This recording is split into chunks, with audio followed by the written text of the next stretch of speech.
Lindsay here, the Frugal Crafter. Look at all this colorful stuff! Look at my colorful hands. I will warn you, if you try today's project, your hands are going to look like this. You might want to get a pair of rubber gloves. Alright, so this tutorial is going out by request to a YouTube viewer, Sarah, who was asking me if I knew how to use some crafting blending foam. Now these are the rainbow sponges from D. Gruning, and they came out about 11 years ago. And this is what the package looked like, and you could get them in different shapes, kind of like quilt blocks. You could get big chunky blocks like this, or you know, rectangles. They came in different sizes, and I actually got a kit with the ink in it and a sponge, and then I picked up these two. And when I bought them, it was probably 2005 or 2006. I grabbed them on clearance at an online store, and you know what? I played with them a little bit. I played with one of the sponges, but then I kind of forgot about them. So I got them out again today so I could help Sarah with her crafting quandary, and I came up with a bunch of different ways to use them. So why don't I move my samples out of the way, and we'll get started. The first thing I think I'll show you is plaid and stripes, since that is probably the first thing you would attempt when you get these sponges out. You can use any type of paper you want. Smooth will work best, and of course I have my glossy photo paper here. That works fabulous. But actually probably regular glossy cardstock would work a little bit better, because it would dry a little slower and allow the ink to move. So here I've got a piece of just my glossy photo paper. You can use regular cardstock, that works fine. I just don't have a bunch of it. Oh, maybe I do have some cut. Let me just reach over here. I do have some cut. I'll do it on both so you can see. Got some regular cardstock here too. Alright, and what we're going to do is we're going to put some ink on a sponge, and I already have some here, so I'm just going to duplicate my colors. And what I like to do first, so that my colors will last a little bit longer, is just give it a spritz of water. Doing this off camera just so I don't spray my paper.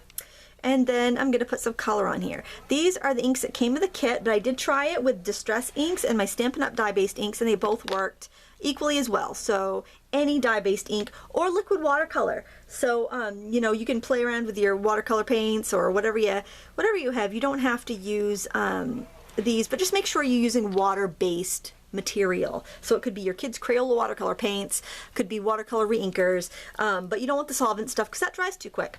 So to do a simple stripe, all you want to do is just drag it down the paper. Wowza, look how bright that is. Okay, and you can repeat it. You can just drag it over here. Now it's really vivid on the glossy paper. I'm starting to run out of ink here. If I want to do a plaid, I'm simply going to drag it the other way. I'm going to give it a spritz because it's drying out on me. And we're going to go, and one more time, there we go, and we've got a little plaid going on there. Let me re-ink it and do it on the plain cardstock just so you can have a look and see how that works. Actually, I think I might use a fresh side because I think I got that little schmutz up there. I'm going to spritz it with water. We're going to put our colors. You could use as many colors as you want. I'm just doing the 3 colors just to keep it simple for the video. And of course, you can make background papers to match any of your stamping projects if you have the reinkers that match. Or if you just want to mix some watercolor paint, that'll work too. Alright, so on the plain cardstock, I'm just going to, again, drag it down. You can go over it if you don't get a coverage that you like. My fingers are filthy, so I'm getting ink everywhere. And you know, drag it down. So there you go. There's a very simple plaid. Play with it. You know, some colors are stronger. You can take your time with it. I'm going to rush through some of these techniques because I know you want to. You just want to see it done. So another fun technique would be, and I want to show you, actually, before I move on, that you can do this technique if you can't find these sponges, because I don't think they're around anymore. You can use cosmetic wedges, but what you want to do is take a piece and fold it in half, because these are not very dense. So I use some blue and green on here, so let me just recolor that. So you have to kind of hold it so it's going to be firm enough to be able to pull. And I think you might even be able to use that cut and dry foam for this. Since that's a Ranger project, so is this. I think the cut and dry foam might work a little bit better. I don't know, I don't have that and I've never used it, but I've heard some great things about it. So, you know, you can also do that with the cosmetic sponge. It actually works really well with the cosmetic sponge. I'm going to have to re-ink it though, and then we can pull our stripes the other way. I don't know why I keep putting the tips back on this. Hope I'm not talking too fast. When I know I have a lot to get through, I try to speed myself up, and I should probably just talk less and more slowly. So then I can go, whoop, and get a little more water.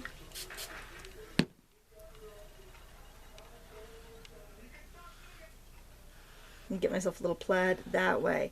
So there is one technique for you. Then there's some other just little techniques you can do that are really fun with the sponges. And I'm going to show you how to do this little bow tie technique here just by twisting the brushes. And I got one that I did in multicolors here. So it's just a really fun little technique. And it's very simple. What you want to do is just make sure you have some ink on the end of your sponge. I think I'll do a little yellow and pink. See, I'm going to use my some of my Stampin' Up! Ink, just so you can see that you can use whatever.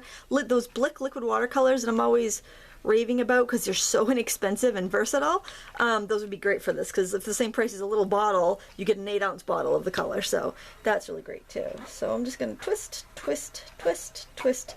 Great way to make a fun little design. This is plain cardstock I'm using here. See, just a fun little background that you can use for a card. Another fun thing you can do is just to tap on the ink. So I didn't re-ink, but I can just kind of make these cross hatches here. You do it with, let me see if I have any ink left on this. I can add some of those in there.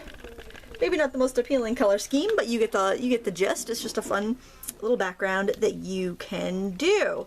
And I'll show you a couple other examples here of the stripes and plaid. Here is just a plain stripe, one swipe across, and I stamped on that little silhouette, and I did that one on a plaid. Very easy.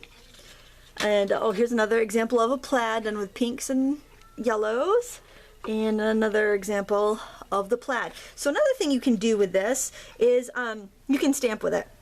So if you want to try the stamping technique and you can't find these blocks, I recommend that you find some bath blocks. These are from the Dollar Tree. You get a big, out of the set, it was $1 in the kids section of the Dollar Tree. And I do have a little sample where I used that. Let me see if I can dig it up here. Right here. So you can make yourself a little mosaic. So let me show you how to do that. I'll show you it with both. Just put on some colors that you like. I'm just gonna do just some different random colors here. You will want to spray your ink pad, stamp pad here. Some of that green over there. And you can see that it's sinking in to this, the stamping, stamping one a lot more than it is on the dollar store foam block. It's a different type of foam, but it's close enough that you can get the same effects. So here, let me get a couple ATC size cards out and ready to go. This one's really juicy. I may have to spread it around my fingers a bit. I'm not going to spray this yet because it's very over inked, I think. You don't need as much ink on the dollar store bath blocks as you would the other ones. When you see it start to fade out, you can either go as is, or you can spray it with a little water. So there, I've got this little mosaic there. And let me try it here with this, but I am going to spray it because see how my colors aren't touching. I want them to touch. Alright, so this is the mosaic technique, or the stamping technique. I want those colors to touch a little bit.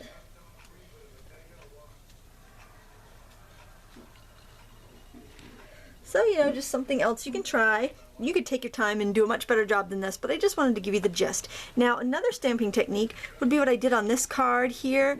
I stamped a background and stamped a stamp over it, and I also did it for this Stampscape card. So what I did for that was I simply took this large piece of foam and I used some distress inks because I figured they'd be a little bit lighter than the blending inks that came with it and a little easier to control. So I basically just kind of squirted on some ink. Oh goodness gracious, I just spilled that all over the place. Maybe I can suck it up with a little eyedropper. Let's see, can we? A little bit. I'll have to stick a tag in that or something. Wipe some of that up. Look at that. Look at what you can do if you have a non-stick surface underneath where you work. Blooper reel, folks. It's a blooper reel, I tell ya. Just my life. Look at my hands. Okay. Yeah, caps on the ink is a good idea. And I'm just getting kind of earthy, natural colors here, so I know that I won't have to be specific when I stamp over it. And I think I want to use a little bit of brown in there, kind of give myself a horizon line. Oops, I didn't really get any there.